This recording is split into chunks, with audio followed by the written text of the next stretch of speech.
मार्कंडेय ऋषि कहते हैं, विशुद्ध ज्ञान ही जिनका शरीर है, तीनों वेद ही जिनके तीन दिव्य नेत्र हैं, जो कल्याण प्राप्ति हेतु है तथा अपने मस्तक पर अर्धचंद्र का मुकुट धारण करते हैं, उन भगवान शिव को नमस्कार है। मंत्रों का जो कीलक मंत्र है, अर्थात मंत्रों की सिद्धि में विघ्न उपस्थित करने वाले साप रूपी कीलक जो निवारण करने वाला है, वह सप्तशती स्तोत्र की संपूर्ण रूप से उन्हें जानना आवश्यक है और जानकर उनकी उपासना करनी चाहिए। यद्यपि सप्तशती के अतिरिक्त अन्य मंत्रों के जप में भी जो निरंतर लगा रहता है, वह भी कल्याण कारक होता है। उसके भी उच्चाटन आदि कर्म सिद्ध होते हैं तथा उसे भी समस्त दुर्लभ वस्तुओं की प्राप्ति हो जाती है। तथापि जो अन्य मंत्रों का जप न करके केवल इस सप्तशती नामक स्तोत्र ही देवी की स्तुति करते हैं, उन्हें स्तुति मात्र से ही सच्चिदानंद स्वरूपिणी देवी सिद्ध हो जाती हैं। उन्हें ही अपने कार्य की सिद्धि के लिए मंत्र, औषध तथा अन्य किसी साधन उपयोग की आवश्यकता नहीं रहती। बिना जप के ही उनकी उच्चाटन आदि समस्त अविचारिक कर्म सिद्ध हो जाते हैं। इतना ही नहीं, उनकी संपूर्ण अभीष्ट वस्तुएं भी सिद्ध होती हैं। लोगों के मन में यह शंका थी, जब केवल सप्तशती की उपासना से अथवा सप्तशती छोड़कर अन्य मंत्रों की उपासना से भी समान रूप से सब कार्य सिद्ध होते हैं, तब इनमें श्रेष्ठ कौन सा साधन है। लोगों की संख्या को सामने रखकर भगवान शंकर के पास आए और जिज्ञासुओं को समझाए, यह सप्तशती नामक संपूर्ण स्तोत्र ही सर्वश्रेष्ठ एवं कल्याणमय है। भगवान भोलेनाथ जी सभी देवताओं को समझाते हुए कहते हैं। तदनंतर भगवती चंडिका के सप्तशती नामक स्तोत्र को महादेव जी ने गुप्त कर दिया है। सप्तशती के पाठ से जो पुण्य प्राप्त होता है, उसकी कभी समाप्ति नहीं होती, किंतु अन्य मंत्रों के जप जन्य पुण्य की प्राप्ति होती है। अतः भगवान शिव ने अन्य मंत्रों की अपेक्षा सप्तशती को ही श्रेष्ठता निर्णय किया है। उसे यथार्थ ही जानना चाहिए। अन्य मंत्रों का जप करने वाला पुरुष भी यदि सप्तशती के स्तोत्र और जप अनुष्ठान कर ले, तो वह भी पूर्ण रूप से ही कल्याण का भागी होता है। इसमें तनिक भी संदेह नहीं है। जो साधक कृष्ण पक्ष की चतुर्थदशी अथवा अष्टमी को एकाग्रचित्त होकर भगवती की सेवा में अपना सर्वस्व समर्पित कर देते हैं और फिर उसे प्रसाद रूप से ग्रहण करता है, उसी पर भगवती प्रसन्न होती है। अन्यथा उनकी प्रसन्नता नहीं प्राप्त होती।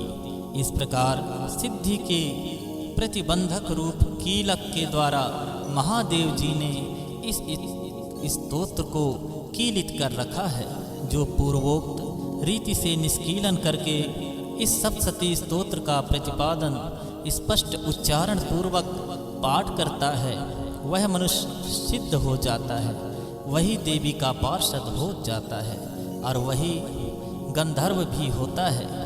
सर्वत्र विचरते रहने पर भी इस संसार में उसे कहीं भी भय नहीं होता है। वह अपमृत्यु के वश में नहीं पड़ता तथा देह त्यागने के अनंतर मोक्ष को प्राप्त कर लेता है। अतः कीलन को जानकर उसका परिहार करके ही सप्तशती पाठ आरंभ करे। जो ऐसा नहीं करता, उसे उसका पूरा फल नहीं मिलता।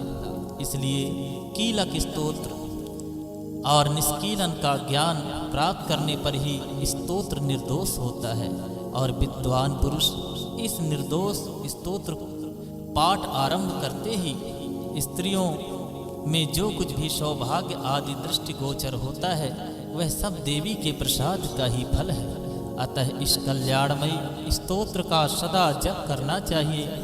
इस स्तोत्र का मंद स्वर से पाठ करने पर स्वल्प फल की प्राप्ति होती है और उच्च स्वर से पाठ करने पर पूर्ण फल की सिद्धियां होती है। अतः उच्च स्वर से ही इसका पाठ अवश्य आरंभ करना चाहिए। जिनके प्रसाद से ऐश्वर्य, सौभाग्य, आरोग्य, संपत्ति और शत्रुनाश तथा परम मोक्ष और सिद्धियां भी प्राप्त होती है। इन कल्याणमयी जगदम्बा की स्तुति मनुष्यों को निश्चित प्रतिदिन गाना चाहिए। ओम नमश्चंडिकाय मार्कंडेय उवाच। ओम विशुद्ध ज्ञान देहाय त्रिवेदी दिव्य चक्षुषे श्रेय प्राप्ति निमित्ताय नमः सोमार्थ धारिणे। सर्वमेतद्जानीयान मंत्राणामभिकीलकं स्वपिक्षेमं वाप्नोति सततं जप्य तत्परः। सिद्ध्यञ्चिन्नादीनि वस्तूनि सकलान्यपि एतेन स्तुवतं देवी स्तोत्रमात्रेण सिद्ध्यति। न मन्त्रनौषधं तत्र न किञ्चिदपि विद्यते बिना जाप्येन सिद्ध्यन्ति सर्वमुच्चाटनादिकं। समाग्राण्यपि सिद्ध्यन्ति लोकशङ्कामिमं हरः कृत्वा निमन्त्रयामास सर्वमेवमिदं शुभम्। स्तोत्रं वै चण्डिकास्तु तच्च गुप्तं चकारशः समाप्तिर्न च पुण्यस्य तां यथा मन्त्रयन्त्रणां। स्वपि क्षेमं वाप्नोति सर्वमेवं न संशयः। कृष्णायां वा चतुर्दृष्टभ्यामष्टभ्यां वा समाहिता। ददाति प्रतिग्रहणाति नैनथेषा प्रसीदति इत्थं रूपेण कीलेन महादेवेन कीलितं। यो निष्कीलं वैधायेनं नित्यं जपति संस्फुटं ससिद्धः सा गणः सोऽपि गन्धर्वो जायते नरः। न चैवाप्यटस्तस्य भयं क्वापि हि जायते नापमृत्युवशं यति मृतो मोक्षमाप्नुयात्। ज्ञातः ज्ञात्वा प्रारम्भ कुर्वीत न कुर्वाणो विनश्यति ततो ज्ञात्यैव सम्पन्नमिदं प्रारम्भते बुद्धे। सौभाग्यादि च यत्कश्चिद् दृश्यते ललनाजने तत्सर्वं तत्प्रसादेन तेन जप्यमिदं शुभम्। शनैस्तु जाप्यमानेऽस्मिन् स्तोत्रे सम्पत्तिरोचकः भवत्येव समाग्रपि ततः प्रारम्भमेव तत्। ऐश्वर्यं यत्प्रसादेन सौभाग्यारोग्यसम्पदाः शत्रुहानि परो मोक्षः स्तूयते शनकीं जनः। ओम जगदम्बिके दुर्गाय नमः। ओम जगदम्बिके दुर्गाय नमः।